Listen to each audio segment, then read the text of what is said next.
ಪಾಕ್ ಮೇಲೆ ಮತ್ತೊಂದು ಸರ್ಜಿಕಲ್ ದಾಳಿ. ಜೈಶಂಕರ್ ಭೇಟಿ, ಈ ದಾಳಿಗೂ ಸಂಬಂಧವಿದೆಯಾ? ಇರಾನ್ ದಾಳಿಯ ಬಗ್ಗೆ ಪಾಕ್ ಹೇಳೋದೇನು? ಸ್ನೇಹಿತರೆ, ಪಾಕಿಸ್ತಾನದ ಟೈಮ್ ಯಾಕೋ ಸರಿ ಇಲ್ಲ ಅನ್ಸುತ್ತೆ.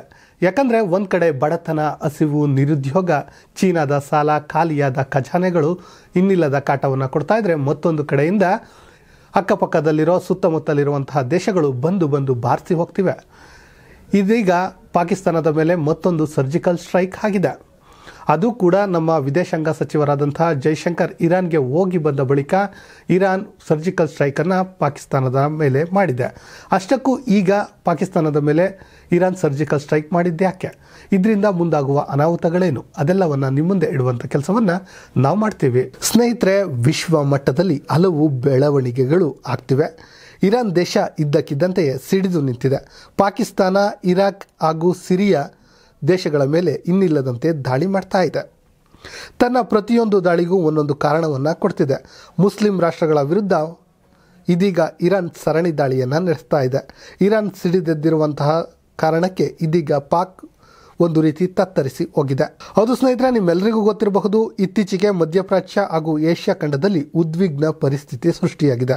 ಅದರಲ್ಲೂ ಕೂಡ ಪಾಕಿಸ್ತಾನದ ಮೇಲೆ ಭಾರತ ಈ ಹಿಂದೆ ಏನು ಸರ್ಜಿಕಲ್ ದಾಳಿ ಮಾಡಿತೋ ಅದೇ ರೀತಿ ಇದೀಗ ದಾಳಿ ಮಾಡಿದೆ ಯಾವುದು ಇರಾನ್. ಅದೇ ಕಾರಣಕ್ಕೆ ಇದು ವಿಶ್ವದ ಗಮನವನ್ನು ಸೆಳೀತಾ ಇದೆ. ಇನ್ನು ಸ್ನೇಹಿತರೆ, ನಿಮ್ಮೆಲ್ಲರಿಗೂ ಗೊತ್ತಿದೆ, ರಷ್ಯಾ, ಉಕ್ರೇನ್, ಇಸ್ರೇಲ್, ಹಮಾಸ್ ಮತ್ತು ಇರಾನ್ ಮತ್ತು ಅಮೆರಿಕದ ಗುದ್ದಾಟ ಎಲ್ಲ ಗೊತ್ತಿದೆ. ಅದರ ನಡುವೆ ಇಂತಹದ್ದೊಂದು ಹೊಸ ಯುದ್ಧ ಆರಂಭವಾಗಿದ್ದು, ಮೂರನೇ ಯುದ್ಧಕ್ಕೆ ನಾಂದಿ ಆಗುತ್ತಾ ಎನ್ನುವಂತಹ ಮಾತುಗಳು ಕೇಳಿ ಬರ್ತಾ ಇದೆ. ಅದರಲ್ಲೂ ಕೂಡ ಭಾರತದಲ್ಲಿ ಈ ವಿಚಾರ ಹೆಚ್ಚು ಚರ್ಚೆ ಆಗ್ತಾ ಇದೆ. ಯಾಕಂದರೆ ಮೊನ್ನೆಯಷ್ಟೇ ನಮ್ಮ ವಿದೇಶಾಂಗ ಸಚಿವರೇನಿದ್ದಾರೆ ಜೈಶಂಕರ್ ಇರಾನ್ಗೆ ಭೇಟಿ ಕೊಟ್ಟಿದ್ದು ನಿಮ್ಮೆಲ್ಲರಿಗೂ ಗೊತ್ತಿದೆ. 2 ದಿನಗಳ ಕಾಲ ಅಮೆರಿಕದ ವಿರೋಧದ ನಡುವೆಯೂ ಎಲ್ಲಿಗೆ ಇರಾನ್ಗೆ ಹೋಗಿ ಅಲ್ಲಿ ಕೆಲವೊಂದು ಮಾತುಕತೆಗಳನ್ನು ಮಾಡಿಕೊಂಡು ಒಪ್ಪಂದಗಳನ್ನು ಮಾಡಿಕೊಂಡು ಜಸ್ಟ್ ಈಗಿನ ಬಂದಿದ್ದಾರೆ. ಇಂತಹ ಸಂದರ್ಭದಲ್ಲಿ ಇರಾನ್ ಪಾಕಿಸ್ತಾನದ ಮೇಲೆ ದಾಳಿ ಮಾಡಿರೋದು ಹಲವು ಚರ್ಚೆಗೆ ಕಾರಣವಾಗ್ತಾ ಇದೆ. ಸ್ನೇಹಿತರೆ, ಇರಾನ್ನಲ್ಲಿರುವಂತಹ ಒಂದು ಪಂಗಡ ನಿಮಗೆ ಒಂದು ರೀತಿ ಕ್ಲಾರಿಟಿ ಕೊಡಬೇಕು ಅಂದರೆ, ಸ್ನೇಹಿತರೆ, ಇರಾನ್ನಲ್ಲಿ ಏನಿದೆ ಒಂದು ಪಂಗಡ, ಅದು ಶಿಯಾ ಪಂಗಡವಾಗಿದೆ. ಪಾಕಿಸ್ತಾನದಲ್ಲಿ ಇರುವಂತಹದ್ದು ಸುನ್ನಿ ಪಂಗಡವಾಗಿದೆ. ನಿಮಗೆ ಗೊತ್ತಿರಬಹುದು, ಈ 2 ಪಂಗಡದ ನಡುವೆ ಆಗಾಗ ಏನಾಗ್ತಾ ಇರುತ್ತೆ, ಗಲಾಟೆಗಳು ಆಗ್ತಾ ಇರುತ್ತೆ. ಯಾಕಂದರೆ ಅಲ್ಲಿರುವ ಉಗ್ರರು ಆ ಪರಿಯಾಗಿ ಇರಾನನ್ನು ಕಾಡ್ತಿದ್ರು ಸ್ನೇಹಿತರೆ. ಅಂದರೆ ಈ ಏನು ಸುನ್ನಿ ಪಂಗಡದವರಿದ್ದಾರೆ ಅವರು ಶಿಯಾ ಪಂಗಡದ ಮೇಲೆ, ಅಂದರೆ ಏನು ಈ ಇರಾನ್ ಇದೆ ಅದರ ಮೇಲೆ ದಾಳಿಯನ್ನು ಮಾಡ್ತಾಯಿದ್ರು ಯಾರು, ಸುನ್ನಿ ಪಂಗಡದವರು. ಆದರೆ ಇರಾನ್ನಲ್ಲಿರುವಂತಹ ಪಂಗಡ ಯಾವುದು ಅಂದರೆ ಶಿಯಾ ಪಂಗಡ. ಸೊ ಅವರು ಇವರ ವಿರುದ್ಧ ರೊಚ್ಚಿಗೆದ್ದಿದ್ರು. ಅದರಲ್ಲೂ ಕೂಡ ಮುಖ್ಯವಾಗಿ ಜೈಷೆ ಆಲ್ ಅದಿ ಎನ್ನುವಂತಹ ಒಂದು ಸಂಘಟನೆ ಏನಿದೆ ಅದು ಪದೇ ಇರಾನನ್ನು ಟಾರ್ಗೆಟನ್ನು ಮಾಡ್ತಾ ಇತ್ತು. ಇನ್ನು ಸ್ನೇಹಿತರೆ, ನಿಮ್ಮೆಲ್ಲರಿಗೂ ಗೊತ್ತಿರುವಂತೆ ಪಾಕಿಸ್ತಾನ ಏನಿದೆ ಅದು ಇರಾನ್ನೊಂದಿಗೆ 950 ಕಿಲೋಮೀಟರ್ ಗಡಿಯನ್ನು ಹೊಂದಿದೆ.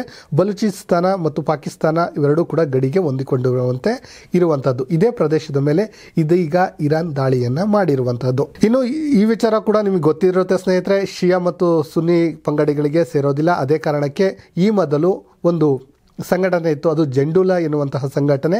ಇದು ಪಾಕಿಸ್ತಾನ ಬೆಂಬಲವನ್ನು ನೀಡ್ತಿತ್ತು. ಇದಕ್ಕೆ ಸೌದಿ ಅರೇಬಿಯಾ ಕೂಡ ಬೆಂಬಲವನ್ನು ನೀಡುವಂಥ ಕೆಲಸ ಮಾಡ್ತಿತ್ತು.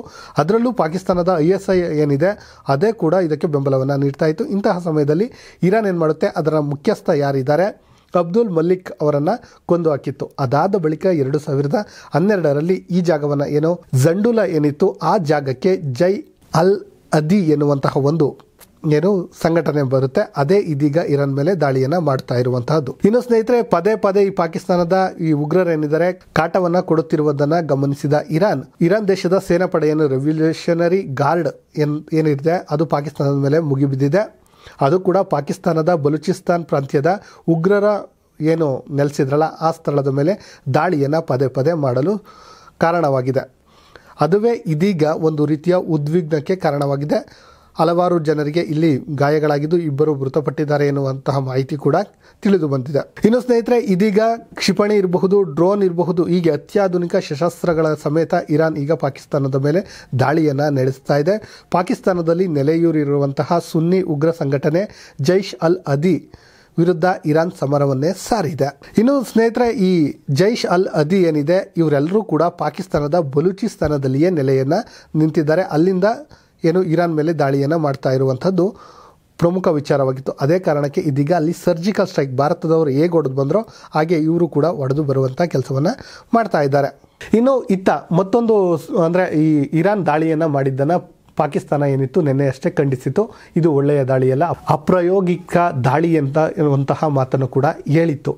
ಅದಾದ ಮೇಲೆ ಇವತ್ತು ಏನು ಮಾಡಿದೆ ಅಂದರೆ ಇದೀಗ ರಿಟರ್ನ್ ದಾಳಿಯನ್ನು ಮಾಡಿದ್ದು ದೊಡ್ಡ ಸಂಘರ್ಷಕ್ಕೆ ಕಾರಣವಾಗಿದೆ. ಅಂದರೆ ಈಗಾಗಲೇ ನಿಮ್ಮೆಲ್ಲರಿಗೂ ಗೊತ್ತಿರಬಹುದು ಸ್ನೇಹಿತರೆ, ಉಕ್ರೇನ್ ಮತ್ತು ರಷ್ಯಾದೊಂದಿಗೆ ಯುದ್ಧ ನಡೀತಾ ಇದೆ, ಇಸ್ರೇಲ್ ಮತ್ತು ಪ್ಯಾಲೆಸ್ಟೈನ್ನೊಂದಿಗೆ ಯುದ್ಧ ನಡೀತಾ ಇದೆ, ಇನ್ನು ಅಮೇರಿಕ ಇರಾಕ್ ಮೇಲೆ ಕೆಲವೊಂದು ದಾಳಿಗಳನ್ನು ಮಾಡ್ತಾ ಇದೆ.